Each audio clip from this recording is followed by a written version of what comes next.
রাহিম বাংলাদেশ এবং বাংলাদেশের বাইরে যারা রয়েছেন তাদের কাছে রইল বিকালবেলার শুভেচ্ছা।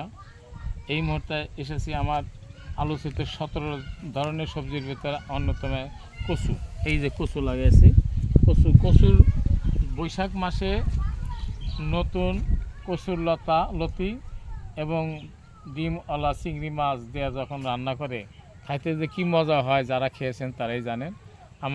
আমরা যমুনা পাড়ের মানুষ, যমুনার চিংড়ি এবং কচুর লতি দিয়ে রান্না করে আমার আম্মা খাওয়াইতেন ছোটোবেলা, খুব মজা হতো। আমার আম্মা বেঁচে নাই, কিন্তু এখনও মনে হইতেছে আম্মার হাতের সেই কচুর লতির চিংড়ি মাছ দিয়ে রান্না আমার কতই যে মজা লাগতো।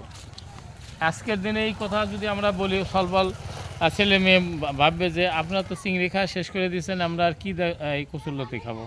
তো যাক, আমরা একসময় খেয়েছি। এখনও যমুনার চিংড়ি পাওয়া যায়, কিন্তু অনেক দাম। 1 কেজি চিংড়ির দাম হলো 2000 টাকা। হয়তো আমরা তখন হয়তো 50-40 টাকা কেজি চিংড়ি পাইতাম। তারপরেও আমার ছেলে মেয়ে আমার দেশ বসে যেন কচুর দিয়ে চিংড়ি মাছের যে তরকারি সেটা যেন ভুলে না যায়, সেজন্য আমি লতিরাজ কচু চাষ করেছি। কচুর কোনো কিছু ফেলে দেওয়ার নাই, এর লতি খাওয়া যায়। এর পাতা এবং ডাঁটা এটা দেয় আপনার মুসুর ডাল এবং ইলিশ মাছ দিয়ে ভাজি করলে ভালো লাগে।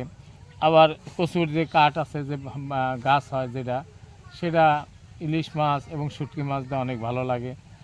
এহেন অবস্থায় আমি আমার মাদ্রাসা যে চালাবো, মাদ্রাসা মেয়েদের জন্য আমি এই কচুর লতি, কচুর কাঠ এবং কচুর পাতা ভাজি করে খাওয়াইতে পারবো, এই জন্য আমি কচু লাগাইছি।